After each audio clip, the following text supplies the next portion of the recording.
हमेशा सच के साथ, केवल comment today TV. Uttar Pradesh में योगी आदित्यनाथ एक तूफान बनते जा रहे हैं। इनके प्रचंड वेग को न कुछ पत्रकार रोक पा रहे हैं, न विपक्ष रोक पा रहा है, और न ही भारतीय जनता पार्टी में बैठे वो लोग जो योगी को अंदर अंदर अपना शत्रु मानते हैं, वो भी उनके वेग को थाम नहीं पा रहे हैं। तमाम षड्यंत्रों के बाद भी योगी आदित्यनाथ आज भी न सिर्फ अपनी कुर्सी पर मौजूद है, बल्कि उनकी फ्री हैंड बैटिंग जोरदार ढंग से जारी है। एक तरफ जहां अपराधी, माफिया और गुंडे जेल की सलाखों के पीछे पहुंच रहे हैं, कानून के कटघरे में पहुंच रहे हैं, जो बड़े हैं वो मिट्टी में मिलाए जा रहे हैं, वहीं दूसरी तरफ विकास भी चल रहा है। लेकिन अंदर ही अंदर योगी आदित्यनाथ के खिलाफ एक लावा भी धधक रहा है। लेकिन इन सारे बातों से बेखबर योगी आदित्यनाथ अब अपनी सरकार में जो कुछ भी करने जा रहे हैं वो बहुत धमाकेदार होने जा रहा है।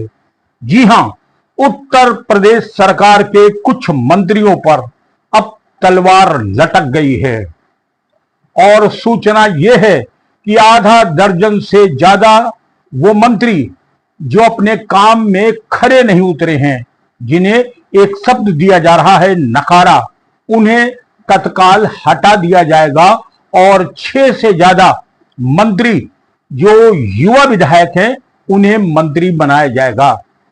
उद्देश्य अभी 2027 का चुनाव नहीं, बल्कि उद्देश्य है उत्तर प्रदेश में होने वाले पंचायत के चुनाव, क्योंकि गांव की सरकार से ही प्रदेश की सरकार और प्रदेश की सरकार से देश की सरकार बनती है। तो बहुत बड़ी खबर है और इस खबर को देखिएगा, आगे कुछ चौंकने वाली जानकारी।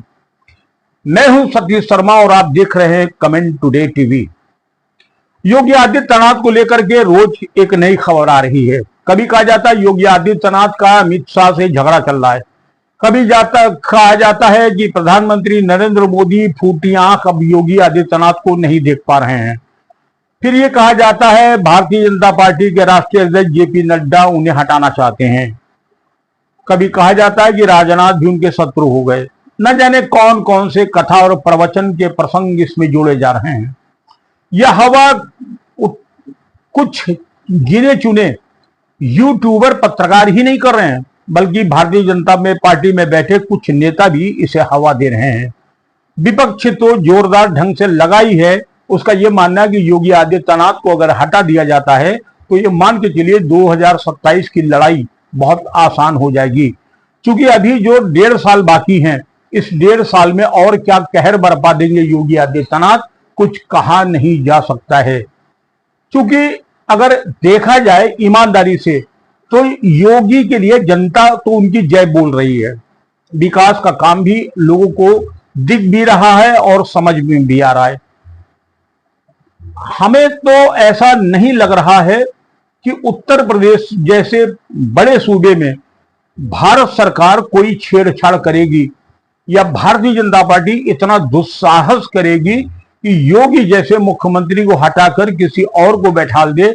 ऐसे समय में जब पंचायत के चुनाव होने हैं, प्रदेश के चुनाव होने हैं और ठीक उसके बाद केंद्र सरकार के चुनाव होने हैं, ऐसी स्थिति में योगी को हटाना शायद भारतीय जनता पार्टी के लिए बेहद खतरनाक साबित हो सकता है।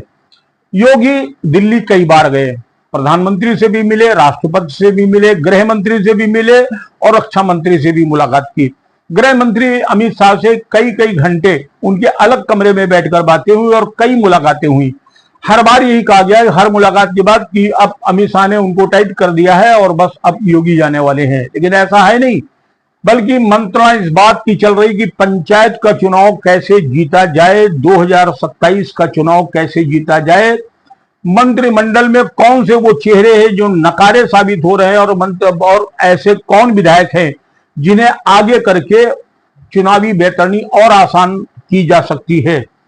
इस मुद्दे पर चर्चा चल रही है और चर्चा चल रही है कि उत्तर प्रदेश में कौन प्रदेश अध्यक्ष बनाया जाए। जब उत्तर प्रदेश जैसे सूबे में बगैर योगी आदित्यनाथ से सलाह मशविरा के प्रदेश अध्यक्ष नहीं बनता, मुझे नहीं लगता बनता है, क्योंकि राष्ट्रीय स्वयंसेवक का हाथ भारतीय जनता पार्टी के सर पर रखा हुआ है, क्योंकि राष्ट्रीय स्वयंसेवक का हाथ योगी आदित्यनाथ के सर पर रखा हुआ है। क्योंकि आरएसएस जैसा मुख्यमंत्री चाहती थी, योगी 100% वैसे ही मुख्यमंत्री साबित हो रहे हैं। कुल मिलाकर के जो सूचना छन करके आई है, आधा दर्जन से ज्यादा मंत्री ऐसे हैं जिन्हें हटाया जाएगा, क्योंकि उनके कामकाज में बहुत ज्यादा कोई प्रोग्रेस नहीं हुई है। उन्होंने अपने विभाग के प्रति बहुत लापरवाही बरती है और बहुत जिम्मेदारी से काम नहीं किया है। ऐसे मंत्री जो हटने वाले हैं उनकी लिस्ट बाकायदा बना ली गई है। 6 से ज्यादा मंत्री जो नए मंत्रिमंडल में शामिल किए जाएंगे, उनमें युवा चेहरे ही हैं। सब के सब युवा चेहरे हैं जिनको इस बार मंत्रिमंडल में शामिल किया जा रहा है और अच्छा पद दिया जा रहा है। कुछ मंत्रियों के विभाग बदले जाएंगे, कुछ मंत्रियों को जो अच्छे विभाग हैं वो दिए जाएंगे, और अच्छे विभाग पर बैठे कुछ ऐसे मंत्री हैं जिनका काम बहुत अच्छा नहीं हुआ है, उन्हें सामान्य विभाग दे दिया जाएगा। विभागों में भी फेरबदल होगा, मंत्री भी हटाए जाएंगे, नए मंत्री भी बनाए जाएंगे। फिलहाल एक चर्चा ये है कि इस समय वर्तमान समय में उत्तर प्रदेश के जो भाजपा के प्रदेश अध्यक्ष हैं भूपेंद्र चौधरी, उन्हें तो हटना ही पड़ेगा जब नया प्रदेश अध्यक्ष आ जाएगा, लेकिन भूपेंद्र चौधरी के हटने के तुरंत बाद उन्हें मंत्रिमंडल में शामिल किया जाएगा और कैबिनेट मंत्री बनाकर उन्हें बहुत खूबसूरत और बहुत अच्छा विभाग सौंपा जाएगा, क्योंकि भूपेंद्र चौधरी अपने आप में भाजपा के लिए एक तीर की ही तरह हैं। कुल मिलाकर एक बहुत बड़ा परिवर्तन उत्तर प्रदेश सरकार में होने जा रहा है। 6 से ज्यादा मंत्री हटाए जाएंगे, 6 से ज्यादा मंत्री नए युवा मंत्री बनाए जाएंगे, कुछ मंत्रियों का फेरबदल होगा, और संभावना जो मैंने अपने पिछले एपिसोड में की थी कि 2027 के चुनाव तक उत्तर प्रदेश में मुख्यमंत्री योगी आदित्यनाथ रहेंगे, और पूरी की पूरी संभावना ये बनती है कि केशव प्रसाद मौर्य उत्तर प्रदेश के नए प्रदेश अध्यक्ष होंगे। लेकिन एक तरफ भारतीय जनता पार्टी जहां फ्री हैंड बैटिंग कर रही है, वहीं समाजवादी पार्टी में के दिन और खराब होते चले जा रहे हैं। संभल का मामला और जियाउर रहमान बर्क से अखिलेश यादव की बहुत अच्छी यारी अब गले की हड्डी बनने जा रही है, क्योंकि अभी आजमगढ़ में योगी आदित्यनाथ ने ढाल कर कहा था कि पाकिस्तान की आईएसआई और दाऊद इब्राहिम की डी कंपनी का कनेक्शन यहां से लेकर संभल तक है। कौन है उस डी कंपनी का मेंबर? अगला एपिसोड बहुत महत्वपूर्ण होने वाला है, जरूर देखिएगा। जय हिंद।